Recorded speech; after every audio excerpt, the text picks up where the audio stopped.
Action! Eh ben, Anthony Verlaine, plus connu sous le nom de French Adventurer, 35 ans. J'ai tout quitté pour parcourir le monde de manière non motorisée, donc que ce soit en kayak, à ski, à pied, en vélo, pour déjà me retrouver dans la nature, l'endroit où je préfère être sur Terre, et pour observer les animaux et aussi rencontrer du coup les incroyables citoyens de ce monde.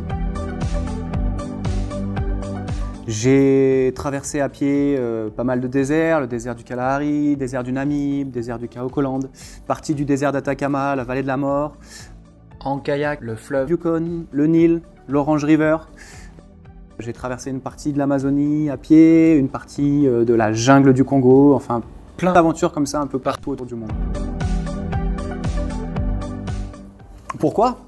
Parce que c'est pour moi les plus belles montagnes du monde et surtout parce que c'est chez moi en fait. Moi j'ai grandi à Grenoble, dans un quartier à Grenoble et du coup la ville elle est entourée par Vercors, Chartreuse, Beldon. Donc du coup j'ai vraiment grandi au milieu des Alpes et que c'est l'endroit dès que ça allait pas, je grimpais le soir, aller dormir, aller faire mon bivouac dans la montagne. Donc voilà, c'est chez moi. Wow. Ah mais ça c'est une question impossible, attends ça s'étend sur 7 pays et il y a tellement d'endroits incroyables.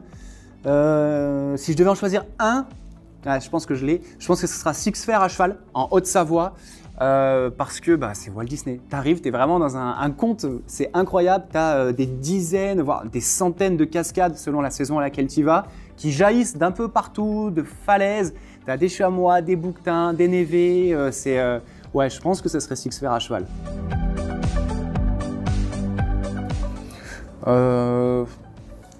Il y en a beaucoup, mais je dirais peut-être la 738, Savoie-Isère, 7338.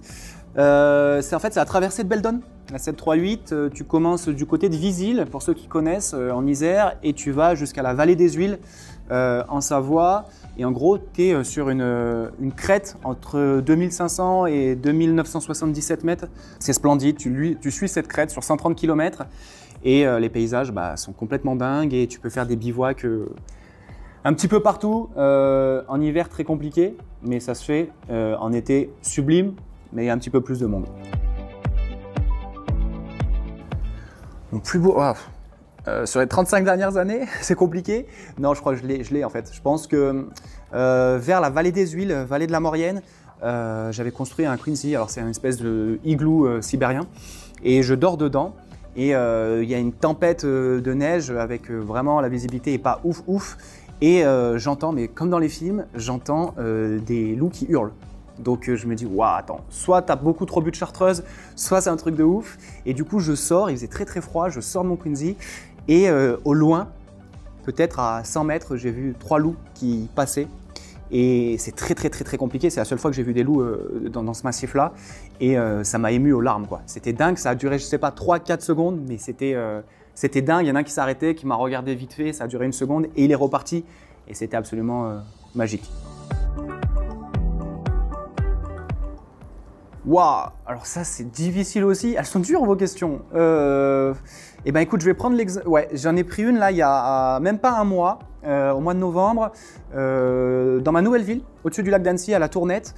En fait, il y avait du coup les 4 couleurs de l'automne qui étaient absolument magnifiques. Et il y a une tempête de neige qui est arrivée, donc c'était un mélange entre tout ça.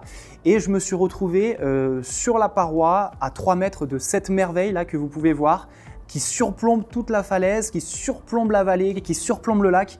Et ça, ouais, c'était un moment assez magique. La plus insolite... Ah bah si, les Ruskov. Ah ouais, si. Je partais faire un 31 décembre, j'avais envie d'être tout seul, pas de faire la grosse fête, tout ça et tout. Et du coup, je partais dans un refuge qui est situé vers le lac du Léa, en Savoie. Et j'arrive et il est déjà, je sais pas, déjà 22 h. Je suis vraiment parti de nuit, je suis monté de nuit. Et j'arrive dans ce refuge et je me dis, ah merde, il y a de la fumée, il y a déjà des gens dedans. Bon, je suis là, je vais pas faire demi-tour.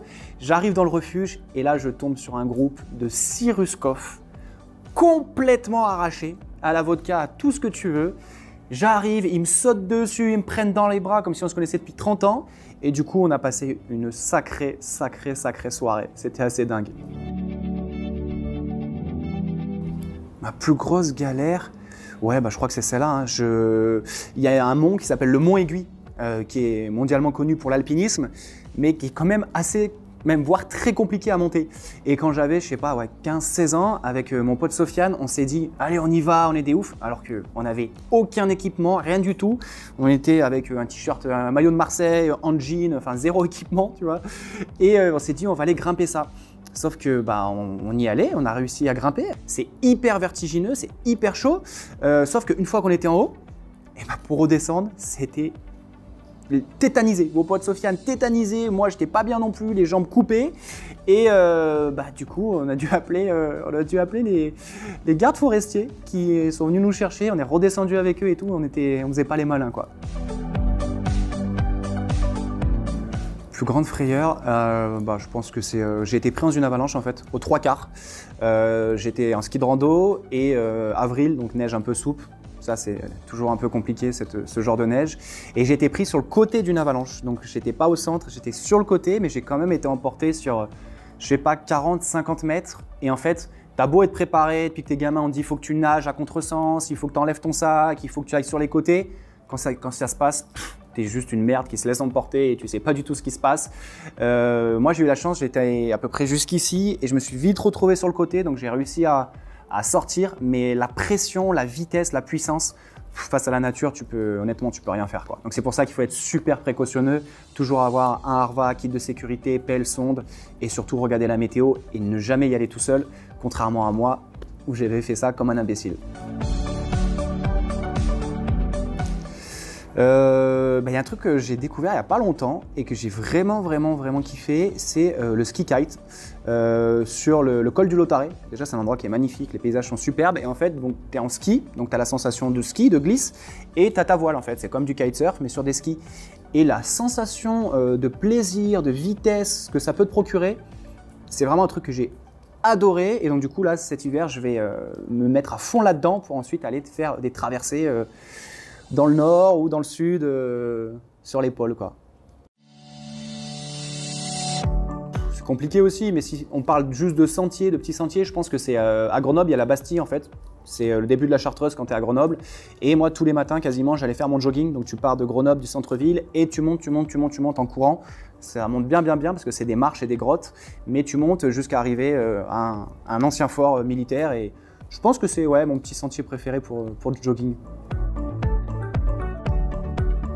Eh ben, vous êtes tous les bienvenus dans mes Alpes, je vous attends, venez kiffer, venez profiter des paysages incroyables tout en respectant la nature et faisant attention à vous. Allez, bonne aventure!